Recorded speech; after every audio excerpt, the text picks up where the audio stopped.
गौतम बुद्ध के पिता का नाम शुद्धोधन था। वे कपिलवस्तु के राजा थे। बात उस समय की है जब गौतम बुद्ध का जन्म भी नहीं हुआ था। राजा शुद्धोधन की कोई संतान ना थी। इसी कारण संतान प्राप्ति की चाहत में वे सदैव चिंतित रहा करते थे। संतान प्राप्ति की चाहत में ही उन्होंने 2 विवाह किए थे। राजा शुद्धोधन की बड़ी रानी का नाम महामाया और छोटी का नाम प्रजावती था। धीरे धीरे समय गुजर रहा था। राजा शुद्धोधन अब अधेड़ अवस्था से वृद्ध अवस्था की ओर बढ़ने लगे थे। देवी देवताओं की पूजा अर्चना और दान पुण्य भी करने के बाद भी उन्हें संतान का सुख ना मिल सका। समय बीतने के साथ साथ राजा की उम्मीद भी खत्म होने लगी थी। ऐसा लग रहा था जैसे भाग्य के देवता राजा शुद्धोधन से क्रोधित होकर बैठे हैं। तभी तो उनकी श्रद्धा और निष्ठा भी कोई रंग ना ला सकी थी। अब राजा की चिंता और गहरी चिंता में बदलने लगी थी। राज्य में चारों ओर सुख शांति और समृद्धि थी, किंतु अपना उत्तराधिकारी न होने के कारण यह सब कुछ राजा को निरर्थक ही प्रतीत होता था। निसंतान होने का दुख राजा शुद्धोधन को ही नहीं, रानी महामाया और रानी प्रजावती को भी था। इस चिंता को दूर करने का उपाय किसी के हाथ में ना था, अतः वे सभी मौन थे। एक समय की बात है कि रानी महामाया रात्रि काल में अपने इष्ट देव का स्मरण कर सैया पर लेट गई। लेटते ही उनकी आंख लग गई और उनकी आंखों के सामने भिन्न भिन्न प्रकार के सुखद स्वप्न चित्र तैरने लगे। स्वप्नों का तांता रात भर लगा रहा। स्वप्न आते रहे और सुखद अनुभूति देकर गायब होते रहे। रात्रि का अंतिम प्रहर चल रहा था। रानी महामाया ने स्वप्न में देखा कि 4 यक्ष, जिनके मुखमंडल तेज से चमक रहे थे, उनके निकट आए।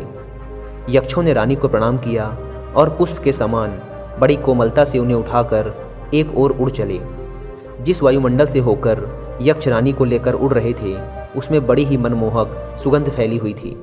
इस भीनी भीनी सुगंध ने रानी के मन को प्रफुल्लित कर दिया। यक्षों ने रानी महामाया को ले जाकर एक सर्वोन्नत पर्वत के शिखर पर बैठा दिया। वहाँ एक बहुत ही सुंदर आसन बना हुआ था। इस आसन पर विराजमान होकर रानी को बड़ा ही आत्मिक सुख मिला। रानी महामाया का तन मन प्रसन्नता से झूम रहा था। इसी बीच स्वर्गलोक में निवास करने वाली सुंदरता की प्रतिमूर्ति अप्सराएं वहाँ एक एक कर प्रकट हुईं। अप्सराओं ने शीश झुकाकर रानी को प्रणाम किया।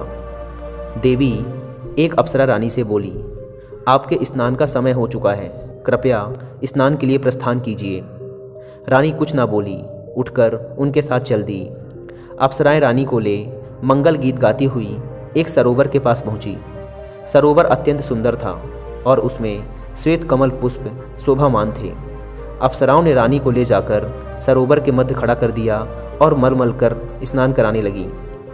सरोवर का जल रानी के शरीर पर पड़ते ही उनकी काया कंचन जैसी हो गई। इस दिव्य जल के स्नान से रानी का शरीर भी अप्सराओं के समान ही सुंदर हो गया। रानी महामाया आश्चर्यचकित होकर अपने रूप सौंदर्य को निहार रही थी। दिव्य जल से स्नान करने के बाद उनकी काया अत्यंत कामनीय और सुंदर हो गई थी। शरीर पर पड़ी झुर्रियाँ भी पूरी तरह से मिट चुकी थी। ऐसा लग रहा था जैसे मानो रानी के जवानी के दिन वापस आ गए हों। रानी फिर से एक बार जवान सी लग रही थी। उनका मन एकदम मुदित और शांत था। स्नान के बाद अप्सराओं ने रानी को अत्यंत सुंदर और बहुमूल्य वस्त्र पहनाए। भिन्न भिन्न प्रकार के आभूषणों से उनका श्रृंगार किया। इसके बाद अप्सराएं रानी को एक श्वेत मरमर महल में ले गई। विभिन्न प्रकार से उनका स्वागत सत्कार किया गया। एक अप्सरा अपने हाथों में दिव्य सामग्री से भरे भोजन की थाल लेकर प्रकट हुई। उस भोजन से स्वादिष्ट सुगंध उठ रही थी। उसने उस भोजन को रानी के समक्ष प्रस्तुत किया। जब रानी ने उसका स्वाद चखा तो उसका तनमन आनंदित हो उठा। दिव्य भोजन खिलाने के बाद अप्सराएं रानी को महल के दूसरे कक्ष में ले गई। उस कक्ष में एक पुष्प सेज सजी हुई थी। अप्सराओं के आग्रह पर रानी पुष्प सज्जित सेज पर विश्राम करने लगी। उस सेज के सामने ही रानी को एक स्वर्ण शैल और उस पर मंडराता सुंदर हाथी अपने अत्यंत निकट आता हुआ प्रतीत हुआ। हाथी ने कमल के पुष्प से रानी के दाएं अंग पर धीरे से प्रहार किया और फिर छोटा और छोटा होता हुआ एकदम बहुत छोटा हो गया और एकाएक रानी के गर्भ में जाकर समा गया। रानी ने भय और आश्चर्य से तुरंत अपनी आंख खोल दी। अब रानी को पता चला कि वह स्वप्न देख रही थी। बड़ा ही आश्चर्यचकित कर देने वाला और सुखद स्वप्न था। आँख खुलते ही जिसका समापन हो गया था। जब राज ज्योतिषी ने स्वप्न के फल की गणना कर बताया कि उनके यहाँ एक यशस्वी पुत्र रत्न का जन्म होगा, तो उनकी प्रसन्नता की कोई सीमा ना रही। राज ज्योतिषी की घोषणा ने जैसे राजा रानी और प्रजा के ऊपर से चिंता की कालिमा को समाप्त कर दिया था। राजमहल में छाया सन्नाटा धीरे धीरे सिमटने लगा था। ज्यों-ज्यों रानी महामाया का गर्भकाल पूर्ण होने की ओर अग्रसर हो रहा था, त्यों-त्यों राजमहल में प्रसन्नता बढ़ती जा रही थी। अब गर्भकाल लगभग पूर्ण होने को था। उस काल की प्रथा के अनुसार रानी अपने प्रथम शिशु को अपने माता पिता के घर पर ही जन्म देती थी। इसे अत्यंत शुभ माना जाता था। ऐसा ही विचार कर रानी महामाया को उनके माता पिता के पास भेजने की व्यवस्था की गई, ताकि वे अपने प्रथम शिशु को वहीं पर जन्म दे सके। राजा की आज्ञा से एक सुंदर रथ को फूल मालाओं और मोती मणियों से सुसज्जित किया गया। उस रथ में रानी के साथ उनकी प्रिय दासियाँ और परिचारिकाएं भी बैठी थी। रथ के आगे आगे 6 घोड़ों पर सवार योद्धा सैनिक चले और इसी प्रकार पीछे भी घुड़सवार सैनिक चले। धीरे धीरे रानी का यह काफिला आगे बढ़ता जा रहा था कि लुम्बिनी वन के निकट रानी को तीव्र प्रसव पीड़ा होने लगी। परिचारिकाओं के कहने पर रथ को लुम्बिनी वन में ही एक उचित स्थान देखकर रोक दिया गया। बैसाख मास की पूर्णिमा थी। आसमान पर पूर्ण चांद चमक रहा था। लुम्बिनी वन का कोना कोना जैसे पूर्णिमा की शीतल चांदनी में अपनी मधुरिमा के साथ शोभायमान हो रहा था। इस बैसाख पूर्णिमा को जैसे सदियों से लुम्बिनी वन में एक महान घटना के घटने की प्रतीक्षा थी, और प्रतीक्षा की घड़ियां धीरे धीरे समाप्त होती जा रही थी। यह घटना ईसा से लगभग 564 वर्ष पूर्व की है, यानी कि आज से लगभग 2500 वर्ष पहले की।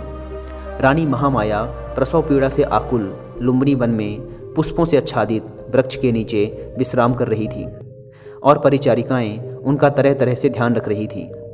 प्राकृत द्वारा निर्धारित शुभ घड़ी और शुभ पलों में रानी महामाया ने एक सुंदर स्वस्थ शिशु को जन्म दिया। शिशु के जन्म की शुभ सूचना अविलंब कपिलवस्तु भेज दी गई। कपिलवस्तु में राजा शुद्धोधन और रानी प्रजावती की खुशी की सीमा न रही। पूरा राजमहल विभिन्न प्रकार के मोतियों, मणियों और दीपमालाओं से सजा दिया गया। राजा शुद्धोधन और रानी प्रजावती ने पुत्र प्राप्ति से प्रसन्न होकर निर्धनों और ब्राह्मणों को खुले हाथों से दान देना प्रारंभ कर दिया। राजा ने अपनी प्रिय पत्नी महामाया और नवजात शिशु को लुम्बिनी वन से कपिलवस्तु बुला लिया। राजमहल में उनका बड़े हर्ष के साथ स्वागत किया गया। एक दिन आसित ऋषि दरबार में पधारे। राजा शुद्धोधन ने ऋषि का यथा योग्य स्वागत सत्कार किया और नवजात शिशु को आशीर्वाद देने का आग्रह किया। राजन, आसित ऋषि बोले, आपके पुत्र का भविष्य बड़ा उज्जवल प्रतीत होता है। आपकी कृपा का फल है। ऋषिदेव राजा शुद्धोधन सिर झुकाकर बोले, आप कृपा करके मेरे पुत्र को आशीर्वाद दीजिए। राजन, यह शिशु आगे चलकर आपके शाक्य वंश का नाम विश्व भर में फैला देगा, और किसी के आशीर्वाद की नहीं बल्कि संसार को इसके आशीर्वाद की आवश्यकता पड़ेगी।